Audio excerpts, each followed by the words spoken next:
Maligayang pagbabalik mga brad, Wilkie TV po. Imani Khelif matapos paratangang lalaki o transgender sa social media na sumasali sa women's boxing sa Olympics ay hindi po nagpatinag mga brad. Panalo po sa quarterfinals kontra kay Harmony Anna Luka ng bansang Hungary. Matapos yumanig kahapon mga brad ang mundo sa naging drama sa Italianong boxer na si Carini na nag-quit na dahil umano ay parang nagtataglay ng isang lakas ng isang lalaki, si Imani.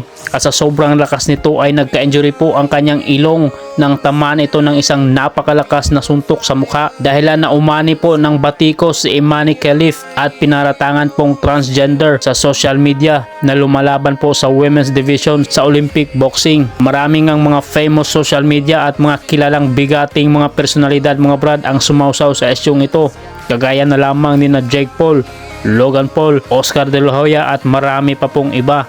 Sa kabila nito mga brad ay sinuportaan ng IOC o International Olympic Committee si Imani Khelif at sinabi nitong pumasa si Imani Khelif sa lahat ng mga medical, entry at eligibility requirements. Kabilang na po ang gender eligibility test at ang edad at kasarian ay binabase po sa passport ng isang kalahok. At ang issue na nooy hindi pinayagan ng AIBA na maglaro para sa isang gold medal si Imani noong 2023 dahil may XY chromosomes ito at ito ay i-disqualify sa laro ay hindi daw ito dumaan sa wastong proseso.